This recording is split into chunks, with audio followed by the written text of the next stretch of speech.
My sister hit our mother so hard she fell down and said, "I should have done this 20 years ago." The sound echoed through the Thanksgiving dinner with 14 family members frozen at the table watching my mother hold her face on the floor.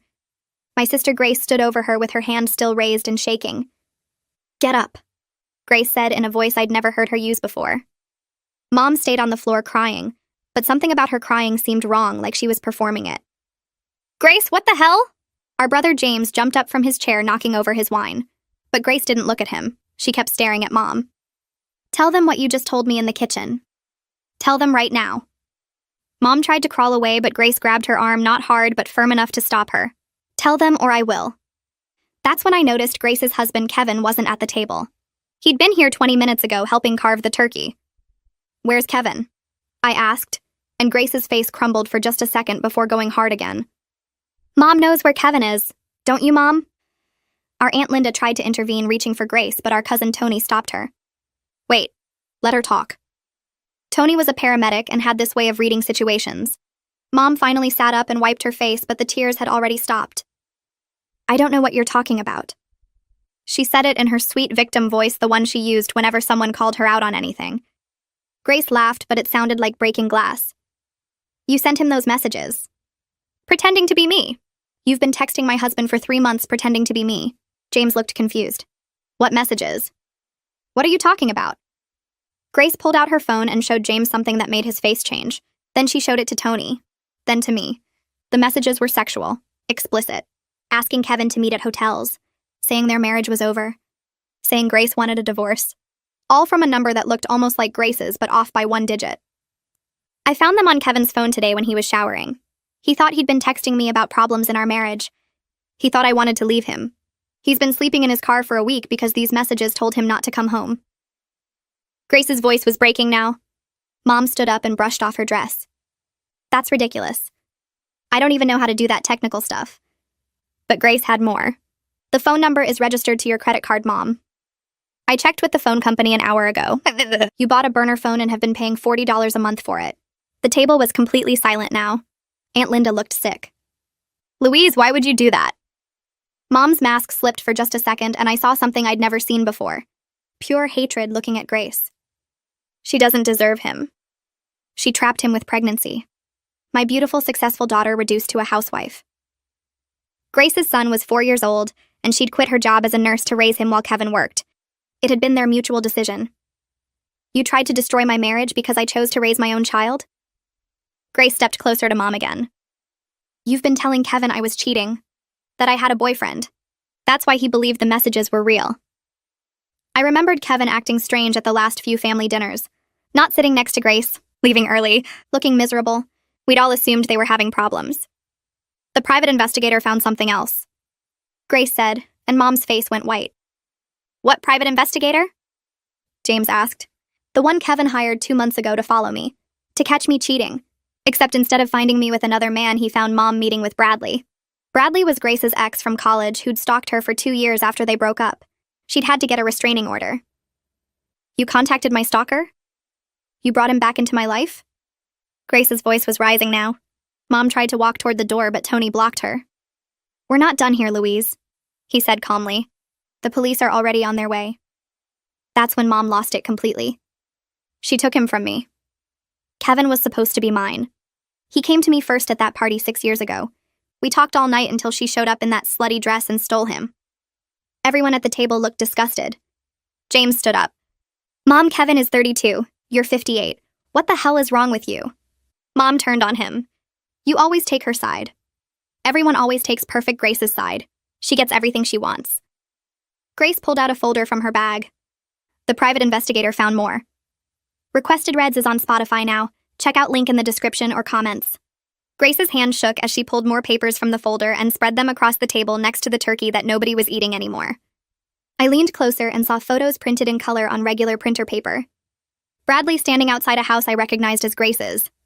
Bradley sitting in a car across the street. Bradley walking past the preschool where Scarlett went 3 mornings a week. Each photo had a date and time stamped in the corner, and they went back almost a month.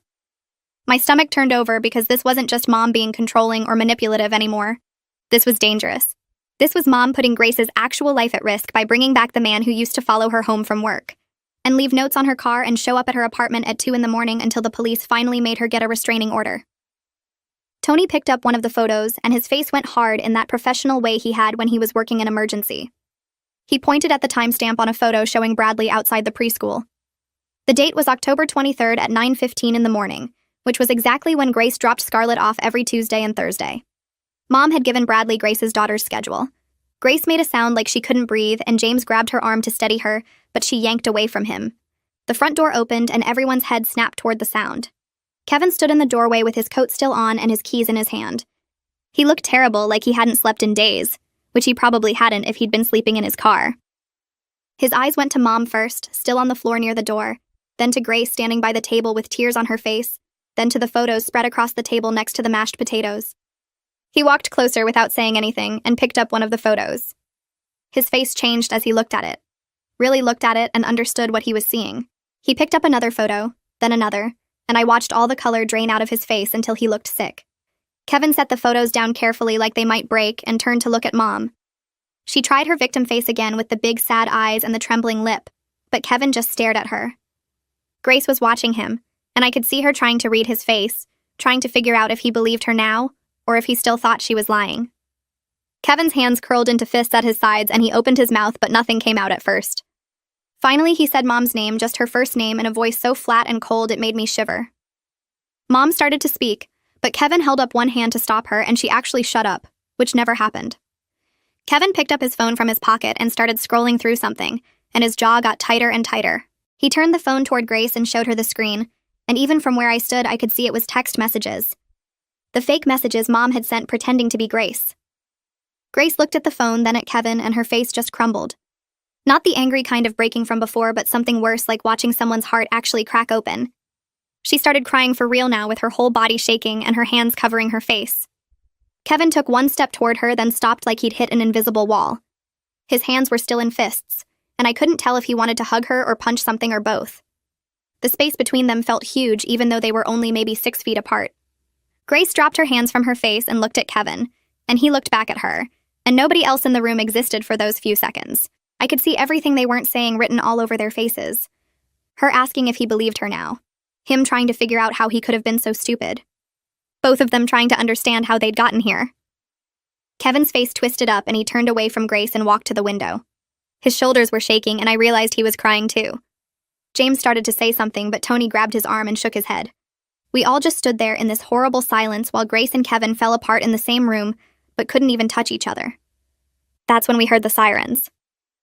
Mom's face changed again, dropping the victim act completely, and now she just looked scared. Tony moved to block the front door without even thinking about it, which made sense since he dealt with situations like this all the time in his job. The sirens got louder and then stopped right outside, and we heard car doors slamming. Someone knocked hard on the door and said police. Tony opened it, and 2 officers came in, looking around at all of us frozen in this weird, horrible tableau. One officer was older with gray hair, and the other was younger, maybe 30. They both had that calm, professional look like they'd seen everything before.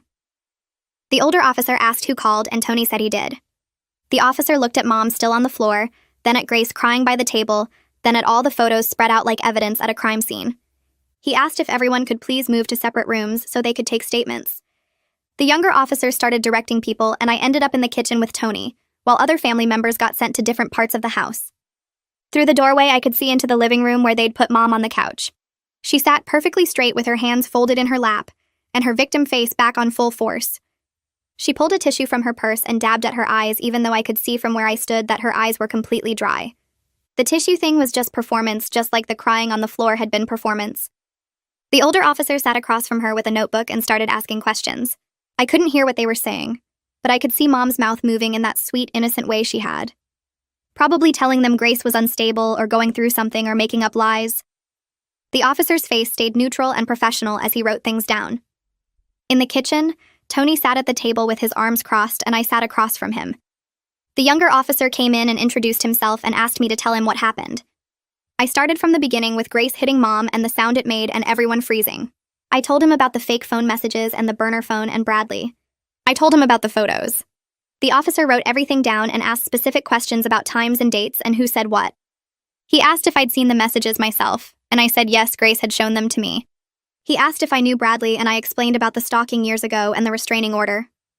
When I mentioned the restraining order, his eyebrows went up and he wrote something down with more pressure on the pen. He asked where the photos were, and I pointed to the dining room. He went to look at them and came back with a few in his hand, studying the timestamps. He asked if I knew whether the restraining order was still active, and I said I thought it was, but Grace would know for sure. He thanked me and said I could wait here and went to talk to his partner. Through the doorway, I watched them conferring in low voices while Mom sat on the couch, still dabbing her dry eyes with that tissue. The older officer's expression changed as his partner showed him the photos and pointed at something. They both looked at Mom, and her face flickered for just a second before going back to victim mode. They asked her something and she shook her head. They asked something else and she started crying harder with her shoulders shaking. But I'd seen her real crying earlier when Grace confronted her, and this wasn't it. This was acting. The officers seemed to see it too because their faces stayed professional and unmoved. After what felt like hours but was probably only 45 minutes, the officers finished taking statements from everyone. They came back to the living room where they'd gathered us all again. The older officer said they were investigating allegations of stalking, harassment, and identity theft. He said they'd need to take the phone records and photos as evidence. He looked at Mom and said they'd be in touch and she should expect to hear from the district attorney's office. Mom's victim face finally cracked and she stood up fast. She said this was ridiculous and her children were ganging up on her and she hadn't done anything wrong. The officer just looked at her with that flat professional expression and said she might want to contact a lawyer. Mom started to walk toward the door, but the younger officer stepped in front of her politely and said she needed to stay until they were finished. She sat back down hard on the couch and her hands were shaking, but not in a sad way. In an angry way. The officers took photos of the evidence with their phones and put the papers in plastic bags they got from their car. They took Grace's statement last in the dining room, and I could hear her voice shaking as she told them everything. When they were done, they told everyone they could leave but to stay available for follow-up questions. The older officer pulled Grace aside and gave her a card with a number for victim services. He said she should call them first thing in the morning and make sure the restraining order against Bradley was still valid, and if not, get a new one immediately. He said the photos showed clear evidence of stalking, and they'd be picking Bradley up for questioning. Grace nodded and took the card, but her hands were shaking so hard she almost dropped it. The officers left and suddenly the house felt too quiet. People started gathering their coats and bags and leaving without saying much. Nobody knew what to say. Aunt Linda hugged Grace hard before she left and whispered something I couldn't hear. Tony squeezed my shoulder and said to call if we needed anything. James stood by the door looking lost, like he didn't know whose side he was supposed to be on anymore. Mom tried to leave too, but Grace blocked her path. Grace's voice came out steady now, not crying anymore. She said Mom needed to leave and never contact her again. She said if Mom came near her house or her daughter or her husband, she'd call the police. Mom tried to argue, but Grace just turned her back and walked away. Dean finally spoke up for the first time all night and told Mom they should go. They left through the front door and I watched through the window as they got in their car. Mom's victim face was completely gone now, replaced by something cold and hard. Kevin stood by the window watching them leave too. When their car pulled away, he turned and looked at Grace. She looked back at him, and they just stood there staring at each other across the living room that still smelled like turkey and gravy. Kevin opened his mouth like he was going to say something, but then closed it. He grabbed his coat from the chair and headed for the door. Grace called his name and he stopped but didn't turn around. She asked where he was going and he said his brother's place. Not his car this time, at least. Grace asked if he was coming back and Kevin didn't answer for a long time. Finally, he said he didn't know and walked out. I stayed with Grace that night because she shouldn't be alone. We cleaned up the dinner that nobody ate, throwing away plates of cold food. Grace moved like a robot, just going through motions. We didn't talk much. Scarlett was already asleep upstairs, having spent the evening at a neighbor's house, thank God. Around midnight, I found Grace sitting on the floor of Scarlett's bedroom watching her daughter sleep. Grace's voice came out as a whisper when she said she didn't know how to explain this to a 4-year-old. How do you tell a little kid that Grandma can't visit anymore? That Daddy doesn't live here right now? That the family she knew just exploded into pieces? I sat down next to her on the floor, and we stayed there until almost 2 a.m, just watching Scarlett breathe in her sleep. 2 days later, my phone rang with a number I didn't recognize. I almost didn't answer, but something made me pick up. A woman's voice said this was Thea Wallace, the private investigator. She said she found something in Mom's phone records that involved me specifically, and could we meet for coffee? My stomach dropped straight through the floor because suddenly I was remembering things I hadn't thought about in years. My college boyfriend breaking up with me junior year out of nowhere. He said someone who cared about me had told him I was cheating. He wouldn't say who. I spent months trying to figure out what I'd done wrong, never once thinking someone had lied to him. I met Thea at a coffee shop near my apartment the next morning. She was younger than I expected, maybe 40, with dark hair pulled back and sharp eyes that missed nothing.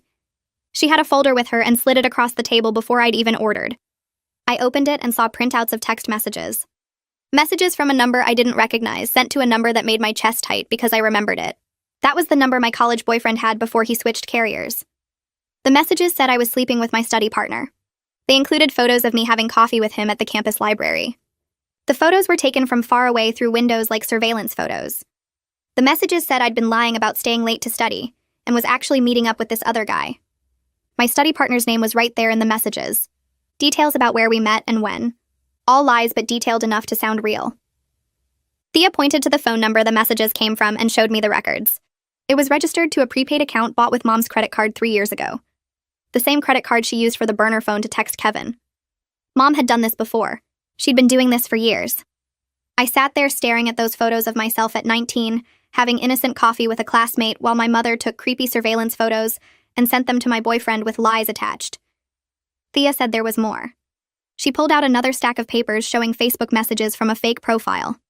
The profile had used a stock photo of some random woman and claimed to be a concerned friend.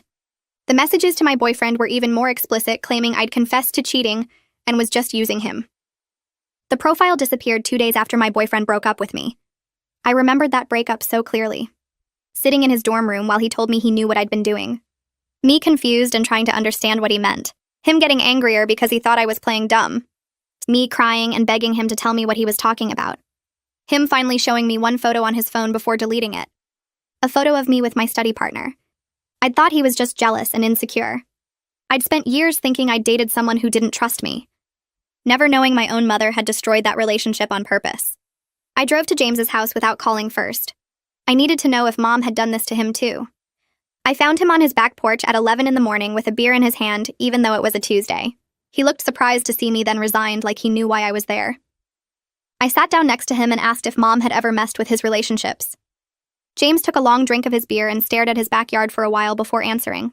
He said Sarah was staying at her sister's house. They were separated. Not officially, but separated. Sarah was tired of him defending Mom, tired of him making excuses, tired of him choosing his mother over his wife. James said he couldn't stop thinking about his ex-fiancée who broke up with him right before he was going to propose.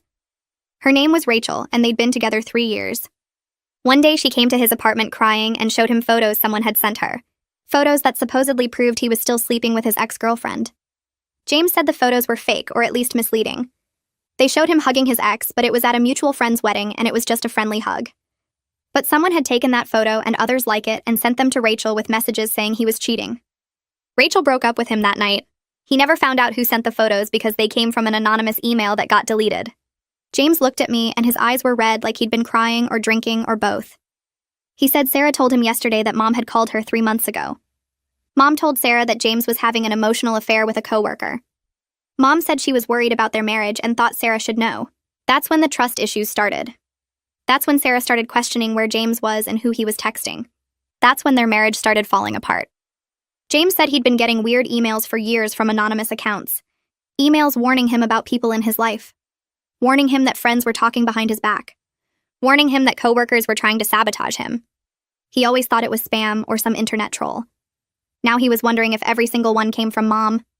I went back to Grace's house that night after the police finished taking statements. The house felt empty, even though Grace and I were both there sitting at her kitchen table. She kept opening and closing her phone like she wanted to text someone but couldn't figure out who. I asked if she'd heard from Kevin, and she shook her head without looking up. The silence between us felt heavy and wrong.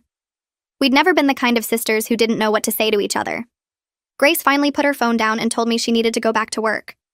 She'd been doing occasional shifts at the hospital to keep her nursing license active, and she had one scheduled in 2 weeks. I didn't understand why she was thinking about work right now, but I just nodded. 2 weeks passed in this weird fog where none of us really talked to each other.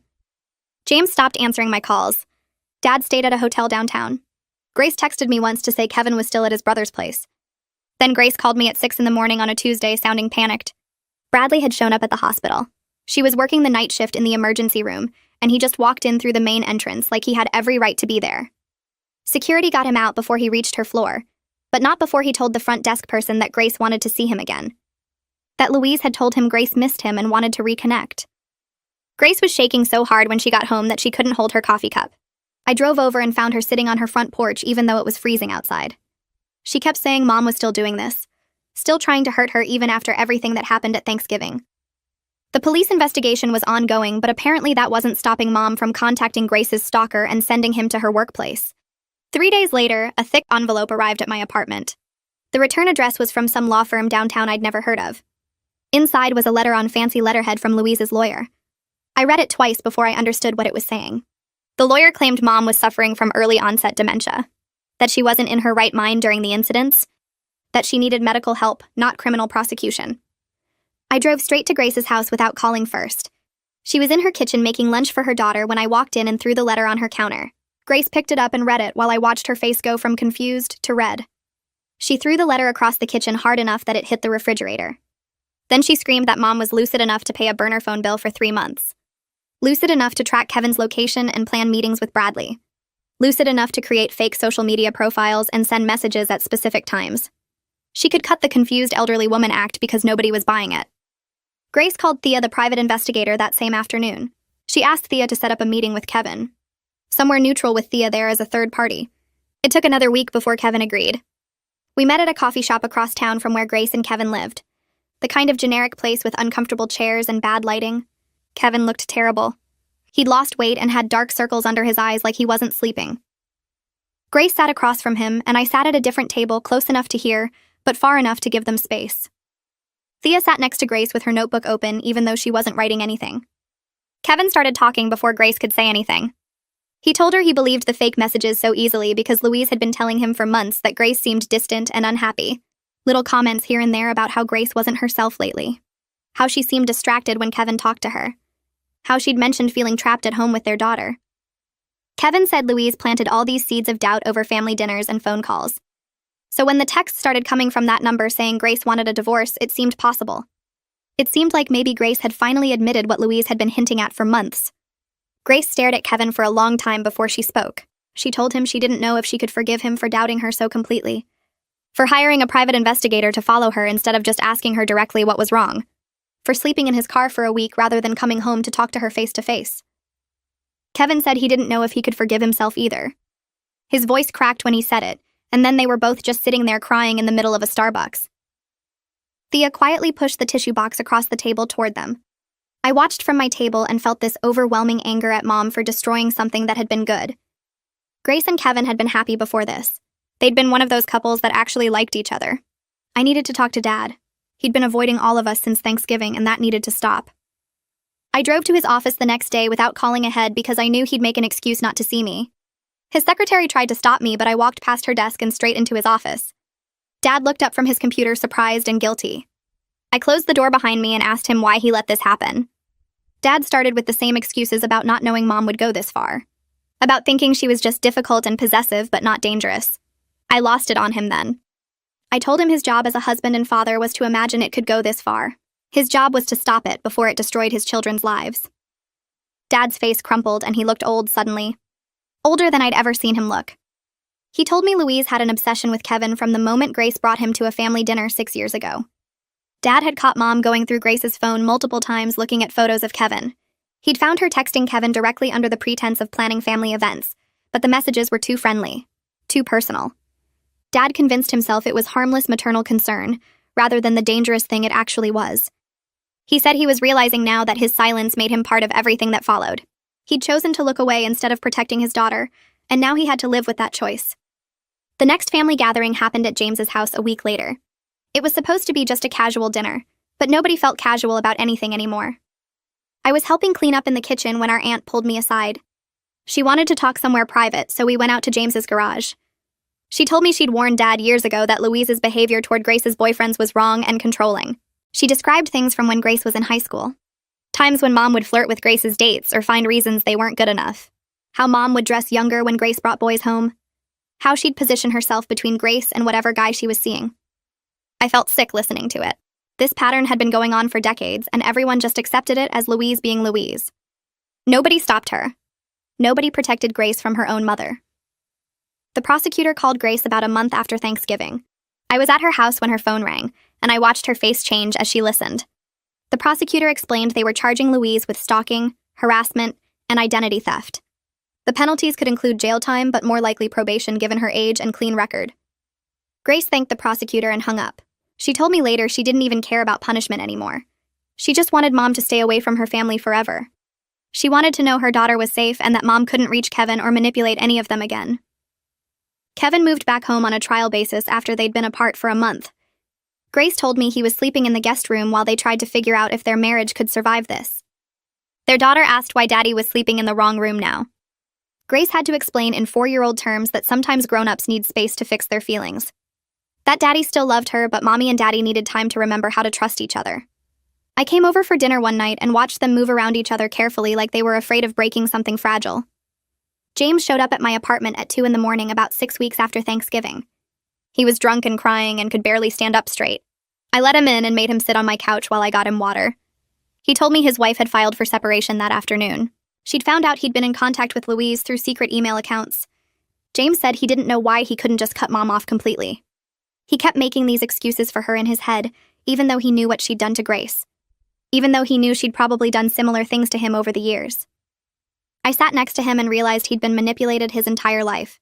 He was so twisted up by Mom's gaslighting that he still thought he owed her something despite everything she'd done to our family.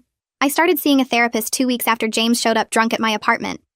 Grace had been pushing me to go, saying we all needed help processing what Mom had done, but I kept putting it off because admitting I needed therapy felt like admitting Mom had won somehow.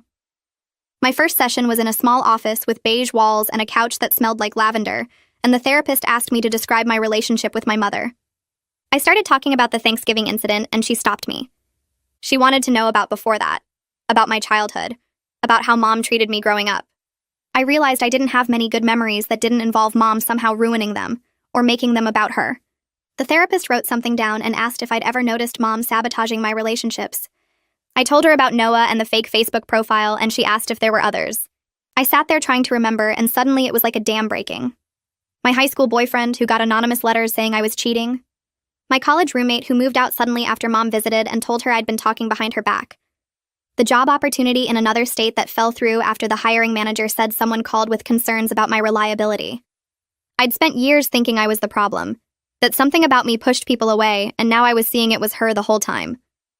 The therapist said Mom's behavior fit the pattern of a narcissistic parent who saw her children as extensions of herself rather than separate people.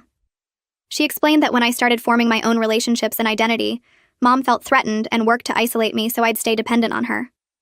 I cried for the first time since Thanksgiving. Not angry tears, but the kind that come when you finally understand something that's been hurting you for years. Grace called me 3 weeks after she and Kevin started couples therapy. She sounded different on the phone, tired but less brittle than before. She told me their therapist was making them do exercises where they had to communicate without attacking each other, and it was the hardest thing she'd ever done.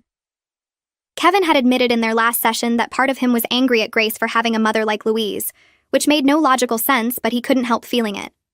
The therapist said that kind of honesty was actually progress because they were finally saying the real things instead of the safe things. Grace asked if I thought they'd make it through this. I didn't know what to tell her because their marriage looked so broken from the outside, but I said if they were both still trying, then maybe that meant something. She went quiet for a minute and then told me Kevin had moved back into their bedroom the night before.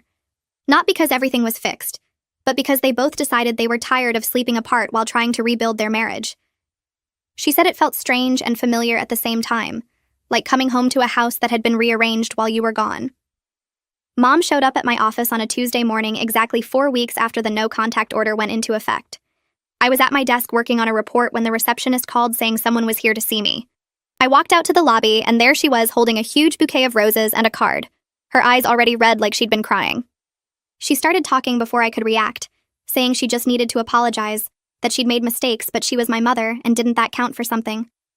My coworkers were staring, and I felt my face get hot with embarrassment and rage. I pulled out my phone and called the police while she kept talking, her voice getting louder and more desperate. She said I was being cruel, that Grace had poisoned me against her, that she'd given me everything, and this was how I repaid her. 2 officers arrived within 10 minutes, and I showed them the no-contact order. Mom's whole demeanor changed when she saw the police. She started crying harder and saying her children had abandoned her for no reason, that she was just a mother who loved too much. The officers weren't buying it. They asked her to come with them, and she refused, so they took her arms and started walking her toward the door. She screamed the whole way across the lobby that we'd regret this, that family was supposed to forgive each other, that she'd done nothing wrong. My boss came out of his office and asked if I was okay. I nodded, but I wasn't. I was shaking so hard I had to sit down in the lobby chair where Mom had been standing minutes before. The court hearing was scheduled for early March, 4 months after Thanksgiving. Grace and I drove there together while Kevin followed in his own car because he was testifying as a witness. We walked into the courthouse and saw Mom already sitting on a bench in the hallway. She was in a wheelchair that she absolutely did not need, wearing a cardigan that made her look frail and old, her hair styled to look thinner than it actually was. Grace grabbed my arm hard enough to hurt. The bailiff called us into the courtroom and Mom's lawyer wheeled her to the front. The prosecutor presented all the evidence, the phone records, the messages to Kevin, the meetings with Bradley, the violation of the no-contact order at my workplace.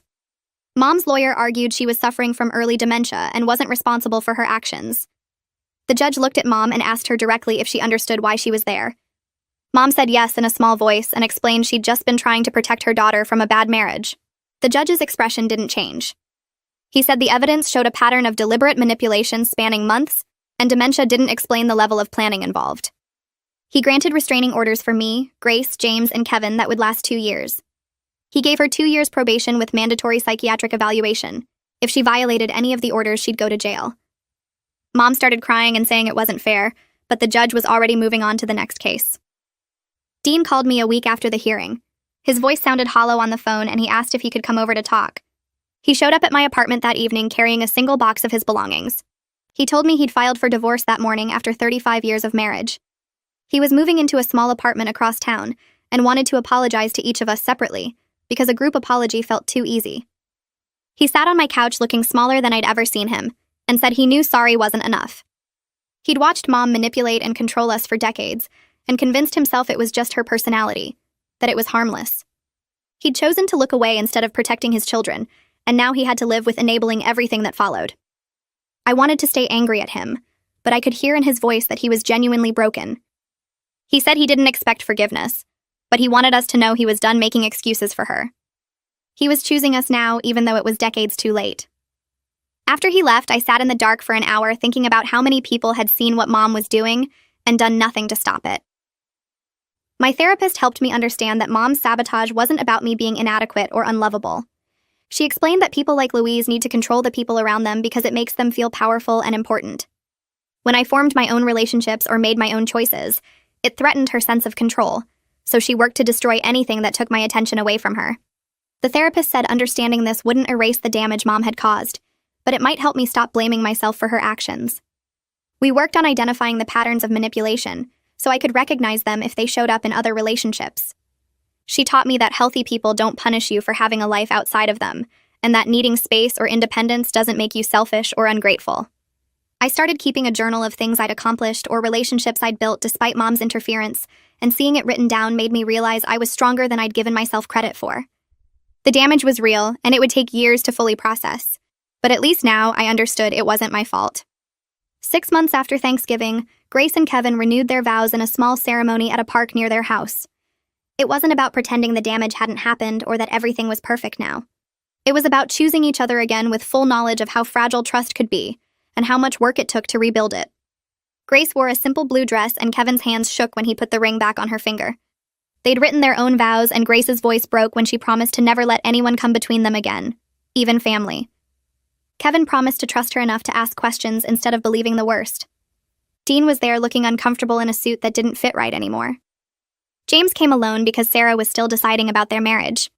Scarlett stood next to her parents in a flower crown, asking why everyone was crying. When Grace and Kevin kissed, everyone did cry because we all knew how hard they'd fought to get to this moment. The ceremony lasted maybe 20 minutes, but it felt more real than their original wedding 6 years ago, when none of us knew what Mom was capable of, or how much damage one person's obsession could cause. We gathered for Thanksgiving 1 year later at my apartment because Grace's house still felt contaminated by last year's memories. I'd spent 2 days cooking and cleaning, wanting everything to be perfect, even though perfect wasn't really the point. Dean arrived first carrying wine and looking nervous like he wasn't sure he'd be welcome. Grace and Kevin came with Scarlett, who'd grown at least 3 inches and wouldn't stop talking about her preschool teacher. James showed up alone because Sarah had decided to stay with her sister, while she figured out if their marriage could survive his months of secret contact with Mom. We sat around my small dining table that barely fit everyone, and passed dishes without mentioning the empty chair where Mom would have sat. Scarlett asked where Grandma was, and Grace told her simply that Grandma was sick and couldn't visit anymore. No one corrected her or added details because Scarlett was 5 now, and that was enough truth for a 5-year-old to carry. We talked about normal things like James's new job and Dean's apartment and Kevin's promotion at work. The conversation felt lighter without Mom's presence, like we could finally breathe without waiting for her to turn something innocent into ammunition. Nobody brought up the court case or the restraining orders or the divorce. That absence of her poison spreading through every interaction felt like the healthiest thing we'd done as a family in years. We were just existing together, damaged but trying, broken but not destroyed, and that was enough for now.